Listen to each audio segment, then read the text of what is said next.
Hello everyone, कैसे हैं आप सभी। उम्मीद करता हूं कि आप सभी एकदम बढ़िया होंगे, स्वस्थ होंगे। मैं हितेश शर्मा स्वागत करता हूं आपके अपने खूबसूरत से प्लेटफॉर्म एलएचएस फिजिक्स पॉइंट में। हमारा मैकेनिक्स जो बुक है उसकी यूनिट नंबर 1 का चैप्टर नंबर 1 चल रहा था, ठीक है, जिसका आज लेक्चर नंबर 6 है। तो आज के इस लेक्चर में हम इस चैप्टर को फिनिश करने वाले हैं, ठीक है। हमारी गैलीलियन जो प्रिंसिपल था उसके कुछ एप्लीकेशंस चल रहे हैं, जैसे कि गैलीलियन रूपांतरण हमने पूरा कवर किया था, वो आपको समझ में आया। उसके बाद हमने पिछले लेक्चर के अंदर कवर किया कि विस्थापन निश्चय रहता है गैलीलियन रूपांतरण के अंतर्गत, तथा संवेग संरक्षण का जो नियम है वो भी निश्चय रहता है, ठीक है। आज का जो अपने पास इंपोर्टेंट क्वेश्चंस की सीरीज में जो क्वेश्चन नंबर 5 है उसमें हमारे को सिद्ध करना है कि सिद्ध कीजिए कि गैलीलियन रूपांतरण के अंतर्गत गतिज ऊर्जा का जो नियम है वो भी क्या रहता है, निश्चय रहता है। गतिज ऊर्जा संरक्षण का नियम भी क्या रहता है, निश्चय रहता है। तो ये कुछ एप्लीकेशंस हैं। आज हम 2 टॉपिक इस लेक्चर में कवर करने वाले हैं, जिसके बाद हमारा चैप्टर लगभग फिनिश हो जाएगा। फिर हम इसका एक लेक्चर और लेकर आएंगे जिसमें कुछ न्यूमेरिकल क्वेश्चंस करेंगे और कुछ थ्योरेटिकल इंपोर्टेंट क्वेश्चन भी हम करने वाले हैं, ठीक है। तो कॉपी पेन निकाल लीजिए, नोट्स बनाना स्टार्ट करें। तो आज का इंपोर्टेंट जो क्वेश्चंस की सीरीज में क्वेश्चन नंबर 5 है, वेरी वेरी इंपोर्टेंट क्वेश्चन है। ये भी आपको जो इंपोर्टेंट क्वेश्चंस की सीरीज में बता रहा हूं उनमें श्योर आपको एक क्वेश्चन जरूर मिलेगा एग्जाम में यूनिट नंबर 1 में से, ठीक है। तो क्वेश्चन नंबर 5 है, सिद्ध कीजिए कि गैलीलियन रूपांतरण के अंतर्गत गतिज ऊर्जा संरक्षण का जो नियम है वो हमारे पास संरक्षित रहता है। तो हम जैसे कि पिछला जो लेक्चर था उसमें हमने सिद्ध किया था कि संवेग संरक्षण का जो नियम है वो भी निश्चय रहता है, ठीक है। तो इनके अंदर वही हम 2 निर्देश तंत्र लेने वाले हैं, वही हम 2 कण लेंगे जिनका द्रव्यमान m1 m2 होगा, ठीक है, जिनका टक्कर से पूर्व वेग u1 u2 होगा। किस निर्देश तंत्र के लिए, एस निर्देश तंत्र के लिए, ठीक है। टक्कर के बाद उनका वेग v1 v2 हो जाएगा, तो हम गतिज ऊर्जा संरक्षण का नियम लगा देंगे। फिर यही प्रोसेस हम एस डैश के लिए करेंगे।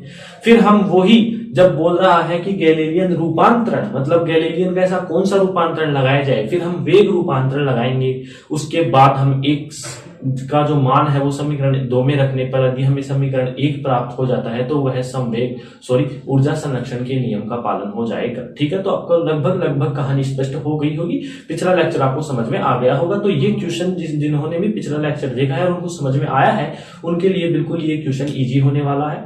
तो चलिए, नजरें एकदम आपकी बोर्ड पर होनी चाहिए फुल कॉन्सेंट्रेट के साथ। तो ये अपने पास क्वेश्चन है, आप तुरंत लिखते चले। इसका जो आंसर है वो हमारे पास होगा। सबसे पहले हम बात करते हैं कि माना वही जो पिछला जो क्वेश्चन था उसकी जो थ्योरी थी वही लिखते हुए चलेंगे हम। माना 2 निर्देश तंत्र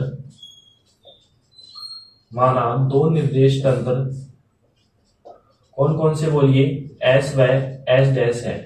अब जो गैलीलियन जो अंकल थे उन्होंने हमारे को बता दिया था कि मेरा जो प्रिंसिपल है वो वही फॉलो होगा जहां पर जड़त्वीय निर्देश तंत्र होंगे, कण का वेग नियत होगा, ठीक है। ये उन्होंने पहले ही क्लियर कर दिया था। उसके बाद उसने एक कंडीशन और रखी थी कि मेरा जो प्रिंसिपल है उन्हीं कणों के लिए लागू होगा जिन कणों का वेग प्रकाश से वेग से क्या होगा, बोलिए, कम होगा, ठीक है। तो माना 2 निर्देश तंत्र कैसे है, ये जड़त्वीय है, यानी जिनका वेग क्या रह रहा है, नियत रह रहा है, ठीक है। तो माना 2 निर्देश तंत्र एस व एस डैश है। वही प्रोसेस एस डैश जो निर्देश तंत्र है, ये लाइन सब में कॉमन है। एस डैश निर्देश तंत्र एस निर्देश तंत्र के सापेक्ष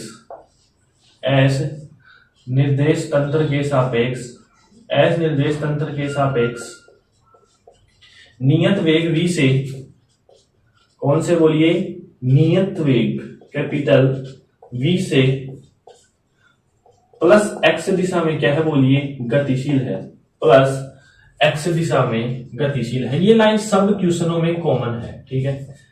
प्लस x दिशा में गतिशील है, यहां तक इसमें कोई आपको दिक्कत नहीं होगी। अब हम एक एक निर्देश तंत्र लेते हुए चलते हैं, जैसा कि हमने पिछले क्वेश्चन में किया था, संवेग संरक्षण में किया था, वैसे ही हम कर रहे हैं। सबसे पहले मैं बात कर रहा हूं, एरो का चिन्ह लगाएंगे, आप नोट्स भी कुछ इसी प्रकार से बनाएंगे, ठीक है। एस निर्देश तंत्र के लिए, कौन से निर्देश तंत्र के लिए, एस निर्देश तंत्र में देखिए। सबसे पहले एस निर्देश तंत्र में माना दो कण है अपने पास, डायग्राम से भी मैं समझा दूंगा। दो कण जिनके द्रव्यमान कितने होंगे बोलिए, आपको पता होगा। जिनके द्रव्यमान कितने हैं बोलिए, m1 व m2 है, ये आपको पता है। और इनके आपको वेग भी पता है। कब? टक्कर से पूर्व इनके वेग u1 u2 हैं तथा टक्कर के बाद इनके वेग कितने हो जाते हैं, v1 v2 हो जाते हैं। जिनके टक्कर से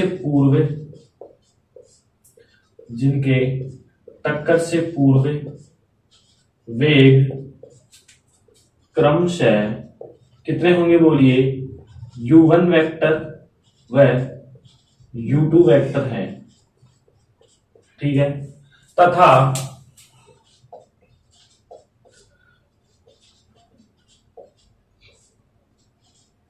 टक्कर के बाद वेग कितना हो जाता है, v1 वेक्टर तथा v2 वेक्टर हो जाता है। ये मैंने आपको पिछले लेक्चर में भी डायग्राम बता के भी समझा दिया था कि कोई निर्देश तंत्र जब हम ले रहे हैं तो उसमें दो कण तो होंगे नहीं, बहुत सारे कण होंगे। तो मैंने केवल दो कणों के लिए बताया था कि यदि जब दो कण हैं वो टक्कर नहीं कर रहे हैं, माना यहां मेरे हाथ में दो कण हैं वो टक्कर नहीं कर रहे हैं, तो इस समय इनका जो वेग है वो u1 u2 है, ठीक है। जैसे ही वो टक्कर करेंगे तो कुछ ना कुछ उसमें वेग में या तो अधिकता होगी या कमी होगी, ठीक है। तो उनके वेग माना v1 v2 हो गए हैं, ठीक है। इसको मैंने उदाहरण से भी आपको पिछले लेक्चर में बता दिया था। तो ये है अपने पास प्रोसेस। तब ऊर्जा संरक्षण कौन सा है अब की बार, गतिज ऊर्जा संरक्षण। तब गतिज ऊर्जा संरक्षण से, गतिज ऊर्जा संरक्षण के नियम से लिख देंगे हम, और बढ़िया, के नियम से। अब आपको गतिज ऊर्जा का फॉर्मूला सबको पता है। कोई m द्रव्यमान का कण है और v वेग से गतिशील है तो उसका फॉर्मूला 1/2 mv² हो जाता है। तो यही हम प्रोसेस लगाने वाले हैं, ठीक है। तो गतिज ऊर्जा संरक्षण का नियम क्या होता है, सबसे पहले 1/2 m1 कण के लिए यदि मैं बात करूं तो वेग कितना है टक्कर से पूर्व बोलिए, u1 वेक्टर, जिसका क्या हो जाएगा स्क्वायर, 1/2 mv², ठीक है, प्लस 1/2 m2 द्रव्यमान के लिए टक्कर से पूर्व वेग कितना है, u2 वेक्टर, जिसका स्क्वायर हो जाएगा, ठीक है, इज इक्वल टू 1/2 m1 टक्कर के बाद कितना हो जाता है, v1 वेक्टर का square plus 1/2 m2 v2 vector का स्क्वायर, ठीक है। अब आपको एक प्रोसेस मैथमेटिक्स में चल पड़ा होगा कि यहां से यदि मैं 1/2 कॉमन ले लूं, 1/2 कॉमन ले लूं तो वो अपने पास कैंसिल आउट हो जाएंगे। तो ये इसको मैं क्या लिख सकता हूं, m1 u1 vector square plus m2 u2 vector square is equal to m1 v1 vector square plus m2 v2 vector square. समीकरण इसको दे देंगे सर 1।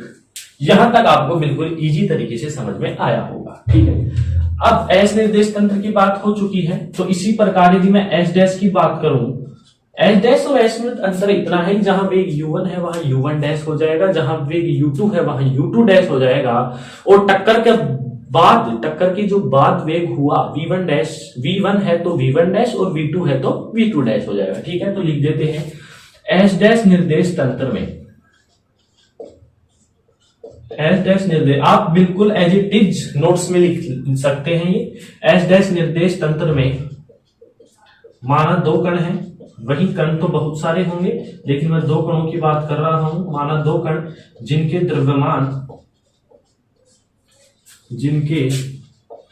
द्रव्यमान m1 व m2 है तथा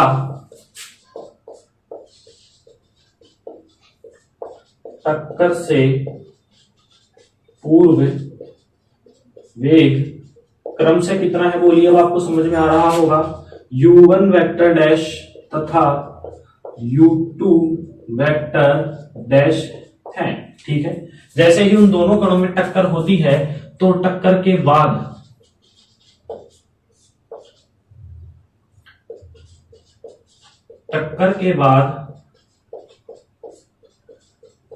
कण का वेग कितना हो जाता है बोलिए, क्रम से v1 वेक्टर डैश तथा v2 वेक्टर डैश हो जाता है। यहां तक आपके क्लियर है। तो वही गतिज ऊर्जा संरक्षण के नियम से आप बोलेंगे, स्वयं बोलेंगे, क्या बोलेंगे, 1/2 m1 के लिए जो वेग है वो कितना है, u1 वेक्टर डैश का स्क्वायर हो जाएगा। गतिज ऊर्जा के सूत्र याद रखेंगे, k बराबर क्या होता है, यदि कोई कण है m द्रव्यमान है, v वेग से गतिशील है, तो उसकी काइनेटिक जो एनर्जी है वो ये हो जाती है गतिज ऊर्जा। ठीक है, तो 1/2 m1 u1 dash square vector plus 1/2 m2 का कितना है, u2 dash vector square is equal to 1/2 m1 v1 dash vector का square plus 1/2 m2 v2 vector dash का स्क्वायर। वही 1/2 कॉमन ले लूंगा तो कैंसिल आउट हो जाएगा। मेरे पास इसको सोल्व करूंगा तो आएगा m1 u1 डैश वेक्टर का square plus m2 u2 vector dash का square is equal to m1 v1 vector dash का square plus m2 v2 dash vector का स्क्वायर। इसको मैं समीकरण दे दूंगा b। अब यहां पर करना कुछ नहीं है, जैसे कि हम पिछले लेक्चर में करे थे संवेग संरक्षण में m1 u1 plus m2 u2 is equal to m1 v1 प्लस m2 v2। एस डैश के लिए किया था m1 u1 dash plus m2 u2 dash is equal to m1 v1 dash plus m2 v2 dash. फिर वहां पर मैंने लगाया था गैलीलियन वेग रूपांतरण संबंध, यहां पर भी हम वही लगाने वाले हैं। और जो अपने पास मान आएंगे u1 dash u2 dash v1 dash v2 dash का मान जब मैं समीकरण b में रखता हूं तो मेरे को यदि समीकरण a प्राप्त हो जाता है तो अपना जो क्वेश्चन है वो क्या हो जाएगा, सिद्ध हो जाएगा। ठीक है, ये अब आपको कहानी स्पष्ट हो गई होगी। अब आगे चलिए, अब आगे हम देखेंगे कि गैलीलियन का कौन सा रूपांतर लगाने वाले हैं, गैलीलियन का वेग रूपांतरण संबंध से, गैलीलियन के वेग रूपांतरण संबंध से देखिए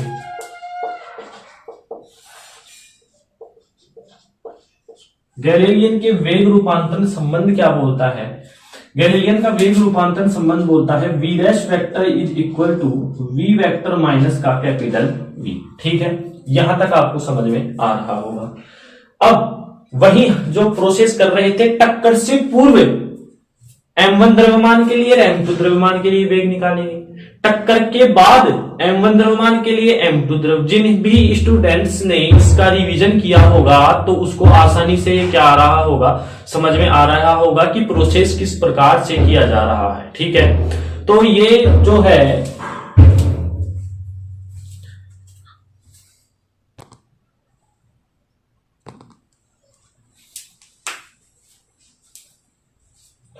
तो इसके बाद गैलीलियन का वेग रूपांतरण संबंध अपन लिखेंगे। ठीक है, तो आगे गैलीलियन का वेग रूपांतरण संबंध, गैलीलियन का बिल्कुल लास्ट क्वेश्चन के जैसे है ये, गैलीलियन का वेग रूपांतरण संबंध। अब देखिए गैलीलियन का वेग रूपांतरण संबंध क्या है, v dash vector is equal to v vector minus का capital V। v dash vector आपको पता है s डैश निर्देश तंत्र में कण का वेग, और v वेक्टर भी आपको पता है s निर्देश तंत्र में कण का वेग, और कैपिटल V जो s डैश निर्देश तंत्र, s निर्देश तंत्र के सापेक्ष नियत वेग v से प्लस x दिशा की ओर गतिशील है, वह है ये नियत वेग। तो हम वही प्रोसेस करेंगे टक्कर से पूर्व, जो कि पिछले क्वेश्चन में किया था। टक्कर से पूर्व m1 द्रव्यमान के लिए, दो द्रव्यमान के कण लिए थे m1 द्रव्यमान के लिए, तो जब m1 द्रव्यमान का जो कण है उसने टक्कर नहीं की तो उससे पहले s डैश निर्देश तंत्र में उसका वेग कितना था, देखिए टक्कर से पूर्व कितना था, u1 डैश। तो लिख दीजिए u1 dash vector is equal to, टक्कर से पहले s निर्देश तंत्र में कितना था, u1 वेक्टर और माइनस का कैपिटल V, ऐसे की ऐसे। इसी प्रकार m2 द्रव्यमान के लिए समीकरण A व B में बताइए, टक्कर से पूर्व m2 द्रव्यमान के लिए s डैश निर्देश तंत्र में वेग कितना है, बोलिए u2 डैश वेक्टर है, तथा s निर्देश तंत्र में वेग कितना है इसका, u2 है, ठीक है। u2 वेक्टर माइनस का कैपिटल V, ये हो गया टक्कर से पूर्व दोनों द्रव्यमान के जो कण है उनका वेग हो चुका है। इसी प्रकार टक्कर के बाद जैसे ही दोनों जो कण है आपस में टक्कर करते हैं, टक्कर के बाद m1 द्रव्यमान वाले कण के लिए, m1 द्रव्यमान के लिए, अब देखिए समीकरण ए व बी में, टक्कर के बाद m1 द्रव्यमान के लिए s डैश निर्देश तंत्र में वेग कितना हो चुका है, v1 dash vector is equal to s निर्देश तंत्र में कितना है, v1 वेक्टर और माइनस का कैपिटल V। इसी प्रकार m2 द्रव्यमान के लिए, इसी प्रकार m2 द्रव्यमान के लिए वेग देखिए s डैश निर्देश तंत्र में कितना है, v2 dash vector is equal to s में v2 है कैपिटल V। ये टोटल समीकरण अपने पास हो चुका है, समीकरण C, ठीक है। यहां तक आपको आसानी से समझ में आ गया होगा। ये जो प्रोसेस है वो पिछले क्वेश्चन की जैसी ही है, जहां पर हमने संवेग संरक्षण का नियम सिद्ध किया था, और इसके आगे भी सेम प्रोसेस है, वेग रूपांतर संबंध लगाया है, ठीक है। यहां तक नोट करें, मिटा देते हैं इसको। तो हम अब अगली स्टेप में क्या करेंगे, u1 dash u2 dash v1 dash तथा v2 डैश की वैल्यू हमारे पास आ चुकी है। इन चारों की वैल्यू मैं यहां रखूंगा, तो यदि मेरे पास समीकरण ए आ जाता है तो जो क्वेश्चन नंबर 5 है वो अपना हेंस प्रूव हो जाएगा, यानी इति सिद्धम हो जाएगा। तो मैं यहां पर कुछ भाग मिटा देता हूं, ये पूरा मिटा देता हूं यहां तक, ठीक है। तो जो अपने पास समीकरण ए व बी थे मैं उनको दोबारा लिख देता हूं। समीकरण ए था m1 u1 वेक्टर का square plus m2 u2 vector का स्क्वायर, डैश नहीं आएगा, m2 is equal to m1 u1, sorry, जो समीकरण ए था वो कुछ इस प्रकार से है, m1 u1 square vector plus m2 u2 square vector is equal to m1 v1 square vector plus m2 v2 square का वेक्टर। ये तो था हमारे पास समीकरण ए था। और समीकरण बी क्या था, m1 u1 डैश का स्क्वायर का vector plus m2 u2 dash के स्क्वायर का vector is equal to m1 v1 dash के स्क्वायर का vector plus m2 v2 dash के स्क्वायर का वेक्टर। ये समीकरण बी था। अब मेरे को करना क्या है, जैसे ही मैंने गैलीलियन का वेग रूपांतरण संबंध यहां पर लगाया और दो स्टेप लिखी टक्कर से पूर्व और टक्कर के बाद, तो मेरे पास इन चारों की वैल्यू यहां पर आ चुकी है, जो कि मैं समीकरण सी को समीकरण बी में रखता हूं। तो क्या होगा, देखिए m1 ऐसे की ऐसे है, यहां पर मान रख रहा हूं मैं u1 डैश का, u1 डैश की वैल्यू कितनी है, u1 माइनस का v का whole square, u1 vector minus का कैपिटल V का whole square plus m2 u2 vector की वैल्यू कितनी है, u2 डैश वेक्टर की वैल्यू कितनी है, u2 वेक्टर माइनस का v, तो u2 वेक्टर माइनस v का whole square is equal to m1 v1 dash vector की वैल्यू कितनी है, v1 वेक्टर माइनस का v, तो उसका होल स्क्वायर हो जाएगा v1 वेक्टर माइनस का कैपिटल V का whole square plus m2 v2 dash vector की वैल्यू कितनी है, v2 वेक्टर माइनस का v, जहां मान यहां रख देंगे तो v2 वेक्टर माइनस का कैपिटल V का होल स्क्वायर, इसको हम मिटा देते हैं, ठीक है। अब इसका कोई काम नहीं है। अब यदि इसको सोल्व करने पर मेरे पास समीकरण ए आ जाता है तो अपना क्वेश्चन ये इति सिद्धम हो जाएगा। तो अब आगे प्रोसेस बिल्कुल इजी है। a माइनस बी का होल स्क्वायर की हमें सर्वसमीका लगानी है, यह आपको आता होगा। a माइनस बी का whole square is equal to A square plus B square minus का कितना 2ab, ठीक है। तो यहां पर देखिए a स्क्वायर की जगह तो कितना है u1 वेक्टर का स्क्वायर प्लस बी स्क्वायर कितना है कैपिटल V स्क्वायर माइनस का 2u1 वेक्टर v हो जाएगा, ठीक है, plus m2 a minus B का होल स्क्वायर यहां पर भी लगेगा, तो a स्क्वायर यानी u2 वेक्टर का square plus B square minus का 2u2 वेक्टर v हो जाएगा, ठीक है, is equal to m1 a minus B का होल स्क्वायर v1 वेक्टर का square plus v square minus का 2v1 वेक्टर v हो जाएगा, ठीक है, प्लस का m2 v2 वेक्टर का स्क्वायर प्लस का v स्क्वायर माइनस का 2v2 वेक्टर कैपिटल v। ये हमने समीकरण जो c आया था उसका मान समीकरण b में रखकर a माइनस बी का होल स्क्वायर की सर्व समीकरण लगा दी है। अब इसको सिंप्लीफाई करते हैं, यानी m1 को इन सभी से गुणा करता हूं मैं इस कोष्टक से, तो मेरे पास आता है m1 u1 वेक्टर का square plus m1 v square minus का 2 m1 u1 vector capital v ऐसे कैसे m2 को इससे गुणा करेंगे प्लस m2 u2 वेक्टर का square plus m2 v square हो जाएगा यहाँ पर, ठीक है, माइनस का 2 m2 u2 vector capital v ऐसे कैसे इज इक्वल टू m1 को इससे गुणा करेंगे तो m1 v1 वेक्टर का square plus m1 v square minus का 2 m1 v1 vector capital v हो जाएगा, और m2 को इससे गुणा करेंगे तो m2 v2 वेक्टर का square plus m2 v square capital v है ये, माइनस का 2 इसको नीचे लिख देते हैं minus 2 m2 v2 vector capital v। अब जो कट रहे हैं उसको काट देते हैं। अब देखिए यहाँ पर m1 v स्क्वायर दोनों साइड पॉजिटिव है तो ये कैंसिल आउट हो जाएंगे, ठीक है, m2 v स्क्वायर दोनों साइड पॉजिटिव है तो ये भी क्या हो जाएंगे अपने पास कैंसिल हो जाएंगे। अब जो शेष बच रहे हैं उनको लिख दीजिए। हमारे पास बच रहा है m1 u1 वेक्टर स्क्वायर, इसको मैं पहले लिख रहा हूं प्लस का m2 u2 वेक्टर स्क्वायर, ठीक है, minus 2 m1 u1 vector v हो जाएगा यहाँ पर।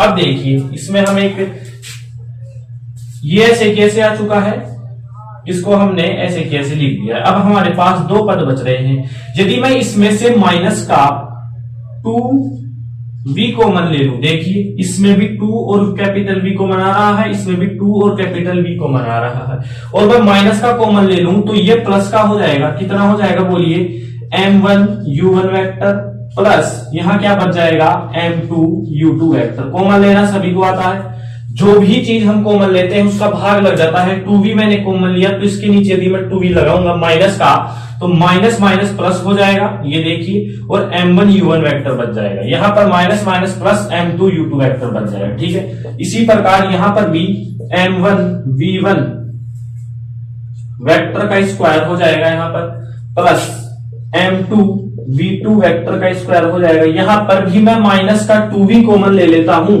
तो मेरे पास बच जाता है m1 v1 vector plus m2 v2 vector, ठीक है, ये मेरे पास बच गया है। अब हमने जस्ट इससे पीछे वाला जो क्वेश्चन था, क्वेश्चन नंबर 4, जहां पर हमने संवेग संरक्षण का नियम सिद्ध किया था, उसमें मैंने बोला था कि m1, उसमें हमने समीकरण ए था हमारे पास कुछ इस प्रकार से था, m1 u1 vector plus m2 u2 vector is equal to m1 v1 vector plus m2 v2 vector. ये कब था, जब दो कण आपस में टक्कर से पूर्व जिनका वेग u1 u2 था और टक्कर के बाद v1 v2 था, तो संवेग संरक्षण का नियम ये था, इस प्रकार से आपको याद आ गया होगा, ठीक है। तो यहां पर देखिए m1 u1 plus m2 u2 की जगह मैं यदि ये मान रख देता हूं, या m1 v1 प्लस m2 u2 की जगह मैं ये मान रख देता हूं तो क्या होगा, देखिए मैं m1 u1 plus m2 u2 की जगह ये मान रख रहा हूं तो देखिए m1 u1 वेक्टर का square plus m2 u2 vector का स्क्वायर माइनस का 2v, ये मान रख दीजिए यहां पर m1 v1 vector plus m2 v2 vector, ठीक है, is equal to m1 v1 vector का square plus m2 v2 vector का स्क्वायर माइनस का 2v।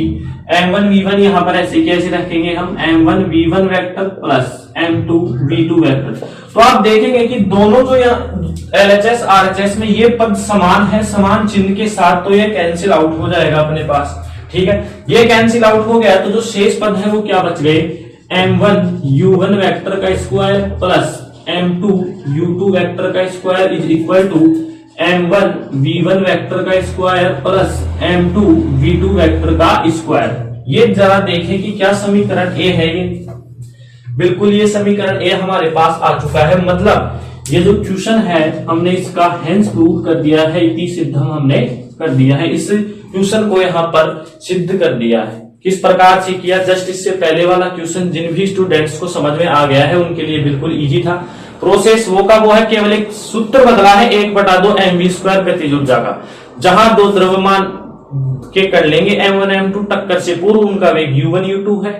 कौन सी निर्देश तंत्र में, एस निर्देश तंत्र में, तथा टक्कर के बाद उनका वेग v1 v2 हो जाता है। ठीक है, एस डैश की बात करें तो टक्कर से पूर्व u1 डैश u2 डैश होगा और टक्कर के बाद v1 डैश v2 डैश होगा। वही गतिज ऊर्जा का संरक्षण नियम एस निर्देश तंत्र के लिए लगाया, एस डैश के लिए लगाया और गैलीलियन का वेग रूपांतरण संबंध से हमने मान ज्ञात करके एक समीकरण में रखकर दूसरा समीकरण प्राप्त कर लिया है। तो इससे सिद्ध होता है कि गैलीलियन रूपांतरण के अंतर्गत गतिज ऊर्जा के नियम जो हैं वो क्या रहते हैं, संरक्षित रहते हैं। तो यहां तक आप नोट करें। नोट कर लिया, मिटा देते हैं अब इसको। तो अगला क्वेश्चन जो है हमारा लास्ट क्वेश्चन है, वेरी वेरी इंपोर्टेंट क्वेश्चन है। फिर उसके बाद हमारा चैप्टर यहां फिनिश हो रहा है। तो उसके बाद जो कुछ न्यूमेरिकल्स बचेंगे वो करवाएंगे तथा कुछ थ्योरेटिकल क्वेश्चन है इंपोर्टेंट वो करवाएंगे। एक लेक्चर और लेकर आएंगे इसके बाद, फिर आपका पूरी तरह से चैप्टर 1 फिनिश हो जाएगा। ठीक है, तो ये जो क्वेश्चन है नेक्स्ट क्वेश्चन, वो very very very important question है और आप इसमें लिख लेंगे कि ये जो क्वेश्चन है वो 2024 में आएगा। ये क्वेश्चन 2023 में छपेगा, आप लिख लीजिए। या तो ये डेरिवेशन आएगा या इससे रिलेटेड कोई क्वेश्चन आएगा। ये क्वेश्चन पक्का है 2024 के आपके पेपर में दृष्टिकोण से। ठीक है, तो इसका आंसर लिखते हैं। सबसे पहले क्वेश्चन को समझेंगे। क्वेश्चन क्या बोल रहा है, आपको बोर्ड स्क्रीन पर, आपकी बोर्ड पर क्वेश्चन आ चुका है। देखिए, माना किसी निर्देश तंत्र में कण की स्थितियां r1 वेक्टर व r2 वेक्टर है। ठीक है, दो कण है जिनकी स्थितियां हैं r1 वेक्टर और r2 वेक्टर। आगे क्वेश्चन देखिए, कण नियत वेग v से चलते हैं। यहां पर निर्देश तंत्र की बात नहीं हो रही है। किसी निर्देश तंत्र में दो कण हैं, दोनों कणों का वेग तो है लेकिन वो वेग नियत है। ठीक है, यदि पहले कण का वेग v1 वेक्टर है और दूसरे कण का वेग v2 वेक्टर है तो t समय पश्चात दोनों कण किसी बिंदु पर आकर मिलते हैं तो संबंध ज्ञात कीजिए। मैं आपको क्वेश्चन समझाता हूं। कोई भी निर्देश तंत्र है, माना हम यहां एक निर्देश तंत्र ले लेंगे, एस निर्देश तंत्र। ठीक है, जिसमें दो कण है। ठीक है, अब जो दोनों कण है वो नियत वेग से गतिशील है। पहले कण का जो वेग है वो मान लीजिए v1 है और दूसरे कण का वेग v2 है। t समय पर दोनों कण किसी बिंदु पर आकर मिलते हैं तो इसमें हमें रिलेशन ज्ञात करना है। पहले मैं डायग्राम बनाऊंगा, उसके बाद आप रिलेशन खुद ज्ञात कर लेंगे। डायग्राम समझ में आना चाहिए, हमारा एम है कि आपको डायग्राम समझ में आए। ठीक है, तो सबसे पहले ये खुद बोल रहा है, डायग्राम मैं बड़ा बना के आपको समझाता हूं ताकि आपको समझ में आ जाएगा। या हम ऐसा करते हैं, इस डायग्राम को साइड में बना लेंगे ताकि इसकी जो थ्योरी है वो भी अपने पास कवर अप हो जाएगी। ये निर्देश तंत्र है, कोई सा भी निर्देश तंत्र, नॉर्मल निर्देश तंत्र है। मैं मान लिया एस निर्देश तंत्र है। ठीक है, किसी निर्देश तंत्र बना लिया है कि स्थितियां r1 वेक्टर r2 वेक्टर। यहां पर मैं दो कण ले रहा हूं बच्चों। ठीक है, यहां दो कण ले रहा हूं मैं, r1 वेक्टर और r2 वेक्टर।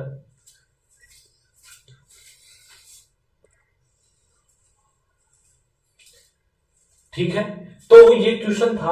अब हम इसमें देख रहे हैं डायग्राम। देखिए, जो क्वेश्चन बोल रहा है वैसा डायग्राम बना रहे हैं। माना किसी निर्देश तंत्र बना लिया जिसमें स्थितियां, अब दो कण है अपने पास, यहां पर दो कण है। ठीक है, बोल दिया जिनकी स्थितियां r1 वेक्टर और r2 वेक्टर है।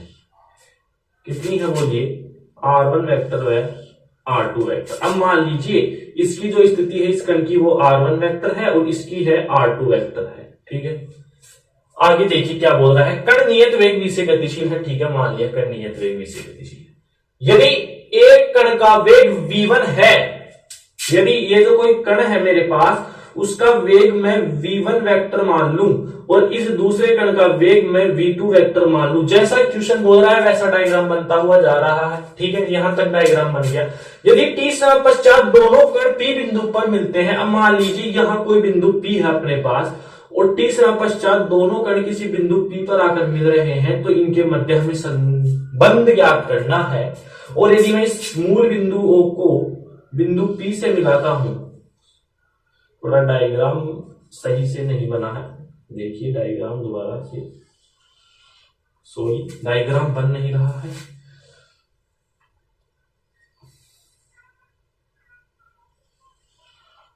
ये है आपका कुछ डायग्राम, स्केल से बनाएंगे तो बिल्कुल आपको सीधा मिल जाएगा यहाँ पर।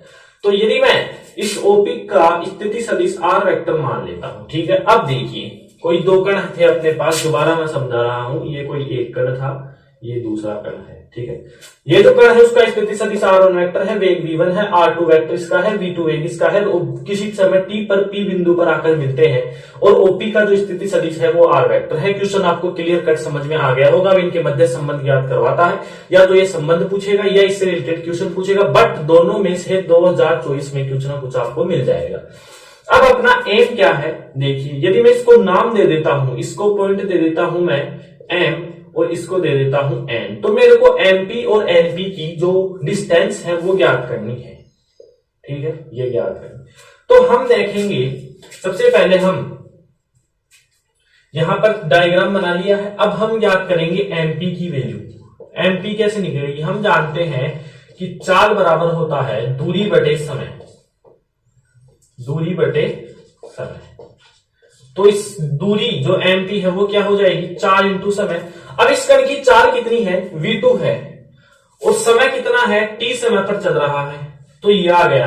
मतलब इसका जो मान है वो कितना आ गया, v2t आ गया। तो इसका कितना आ जाएगा बोलिए, v1t। तो nm np का जो मान है वो कितना हो जाएगा, v1t हो जाएगा। दोनों की वैल्यू आ चुकी है। अब मैं यहां पर त्रिभुज ले रहा हूं, दो त्रिभुज, और अपने पास संबंध ज्ञात हो जाएंगे यहां पर। ठीक है, इस प्रकार से सबसे पहला मैं ले रहा हूं त्रिभुज OPN। त्रिभुज OPN में देखेंगे, त्रिभुज OPN में देखेंगे त्रिभुज का सदिश योग का नियम, किन्हीं भी दो क्रमागत भुजाओं का योग तीसरी भुजा के बराबर होगा। दो क्रमागत भुजाएं कितनी है, r vector is equal to ON plus NP। ON की वैल्यू कितनी है, r1 वेक्टर, प्लस NP की वैल्यू कितनी है, v1 वेक्टर t है। इसी प्रकार त्रिभुज OPM में त्रिभुज का सदिश योग के नियम से किन्हीं भी दो क्रमागत भुजाओं का योग, किन्हीं भी दो क्रमागत भुजाओं का योग तीसरी के बराबर होगा। तो OM की वैल्यू कितनी है, r vector is equal to इन दोनों का जो योग है इसका और इसका, इसके बराबर होगा। तो r वेक्टर लिख दिया है। इसकी वैल्यू कितनी है, r2 वेक्टर, प्लस इसकी वैल्यू कितनी है, v2 वेक्टर t। ये हो गया समीकरण। इसको ए दे देंगे, इसको समीकरण बी दे देंगे। समीकरण ए और बी से देखेंगे कि यह जो पक्ष है इस इधर का वो समान है, तो ये भी क्या होंगे बोलिए, समान होंगे। तो यहां लिख दे r1 vector plus v1 vector t बराबर r2 वेक्टर प्लस v2t। इसमें कोई दिक्कत नहीं है। यदि LHS इक्वल है तो RHS भी क्या होगा, इक्वल होगा। R2 को यदि मैं इधर लेकर आऊं, r1 वेक्टर माइनस का r2 वेक्टर, और इस पक्ष को मैं उधर लेकर जाऊं तो v2 वेक्टर t माइनस का v1 वेक्टर t हो जाएगा। r1 वेक्टर माइनस का r2 vector is equal to, यहां t कॉमन ले लेता हूं मैं, तो v2 वेक्टर माइनस का v1 वेक्टर t हो जाएगा। ठीक है, अब यहां पर एक संबंध तो अपने पास ये स्थापित हो चुका है, इसको समीकरण एक नाम दे देंगे। एक संबंध तो ये आ गया है, लेकिन मेन जो संबंध एग्जाम में पूछता है वो हम अब निकालने जा रहे हैं। यहां तक उम्मीद करता हूं आपके कोई प्रॉब्लम नहीं आई होगी। जैसा थ्योरी लिखी है क्वेश्चन में वैसा डायग्राम बनाया है और बस ये दूरियां निकाली है, जो कि आपने गैलीलियन रूपांतरण संबंध में भी मैंने आपको निकालना बताया था। ठीक है, तो आगे चलिए। समीकरण एक को दोनों तरफ, समीकरण एक को दोनों तरफ v2 v2 vector minus v1 vector से सदिश गुणा करने पर, से सदिश गुणा करने पर, देखिए सदिश गुणा करने से क्या होगा, r1 vector minus r2 vector cross v2 vector minus का v1 vector is equal to v2 vector minus का v1 vector cross v2 vector minus का v1 वेक्टर t। अब आप जानते हैं सदिश गुणा में समान समान क्या हो जाता है, जीरो हो जाता है। कितना हो जाता है, जीरो जीरो। तो ये वैल्यू पूरी जीरो हो चुकी है, तो अपने पास जो एक्चुअल में मेन संबंध पूछता है वो आ रहा है r1 vector minus r2 vector cross v2 vector minus का v1 vector is equal to zero. ये इस क्वेश्चन का आंसर हो चुका है। बिल्कुल इजी क्वेश्चन है, इंपोर्टेंट क्वेश्चन है। इसके जो न्यूमेरिकल सॉल्व होंगे वो इस वाले फॉर्मूले से होंगे, ठीक है, याद रखेंगे इस फॉर्मूले को। और ये जो संबंध है वो निकालना आवश्यक है यदि ये क्वेश्चन आ जाता है तो। देखिए दोबारा मैं समझा देता हूं, इंपोर्टेंट क्वेश्चन है। ये बोल रहा है किसी निर्देश तंत्र, मैंने एक सामान्य कोई निर्देश तंत्र बना लिया है जिसमें कणों की स्थितियां, एक m कण है एक n है जिनकी स्थितियां हैं r1 r2, वेग इनका v1 v2 है, t समय पर बता रहे हैं। दोनों कण एक बिंदु पर मिलते हैं तो ये दूरी मैंने निकाल ली है। और इस त्रिभुज में भी सदिश योग का नियम लगा दिया है, इसमें भी सदिश योग का। जब मैंने देखा समीकरण a और b से कि LHS है जो इक्वल आ रहा है तो RHS ऑटोमेटिकली ही इक्वल आएगा। तो जैसे ही ये इक्वल आए, इनका पक्षांतरण करके ये जो फॉर्मूला निकाला है ये है न्यूमेरिकल के लिए। और इसके बाद एक्चुअल में जो संबंध पूछता है वो ये है। तो यहां तक आपको क्लियर हुआ होगा। इसी के साथ अपना ये जो चैप्टर है वो कंप्लीट होता है। अब इसके कुछ न्यूमेरिकल है इंपोर्टेंट जो एग्जाम में आते हैं या आएंगे, वही न्यूमेरिकल करेंगे हम। और कुछ थ्योरेटिकल एक दो क्वेश्चन भी है वो हम अगले लेक्चर में कवर कर लेंगे। तो इस प्रकार से अपना जो चैप्टर है वो कल फिनिश हो जाएगा। तो आप लगातार पढ़ते रहें, आपको मजा आ रहा होगा इसको, लेक्चर को लगातार देखने में, ठीक है। और लगातार प्रैक्टिस करते रहे। जिन भी स्टूडेंट्स के कल लेक्चर समझ में आया होगा उनके लिए आज का लेक्चर कोई विशेष नहीं रहा होगा, आसानी से समझ में आ गया होगा, ठीक है। यदि आप पिछला नहीं पढ़ेंगे तो आगे के में बैठेंगे तो आपको समझ में कम आएगा। इसलिए मैं आपसे रिक्वेस्ट करता हूं कि स्टार्ट से देखें। जिन भी बच्चों स्टूडेंट्स ने पहले के मतलब लेक्चर नहीं देखे हैं तो वो जाकर LHS फिजिक्स पॉइंट चैनल पर क्लिक करें और वीडियो देखें। और ज्यादा से ज्यादा BSc फर्स्ट ईयर के जो स्टूडेंट हैं उन तक ये वीडियो पहुंचाए, ठीक है। तो पढ़ाई करते रहें। और ये जो नोट्स हैं ये एज इट इज आप उतार सकते हैं अपनी फेयर कॉपी के अंदर, इसमें कोई प्रॉब्लम नहीं है, ठीक है। तो पढ़ाई करते रहें लगातार, कंफर्ट जोन में बिल्कुल ना रहें। ऐसे ना सोचे कि अभी तो सेशन ही चालू नहीं हुआ है तो हम पढ़ाई क्यों करें। यदि आप पहले अपनी पढ़ाई को स्टार्ट करेंगे तो आपको इसका फायदा एग्जाम में बिल्कुल दिखेगा। एज इट इज जो क्वेश्चन आ रहे हैं मैं करा रहा हूं, इंपोर्टेंट क्वेश्चन की सीरीज में 6 क्वेश्चन करा चुका हूं मैं, जिनमें से आपको जरूर एक क्वेश्चन मिल जाएगा, ठीक है। तो आप लगातार पढ़ाई करते रहें निरंतरता के साथ। तो मिलते हैं अगले लेक्चर के साथ एक नए जोश के साथ। तब तक के लिए ऑल द वेरी बेस्ट।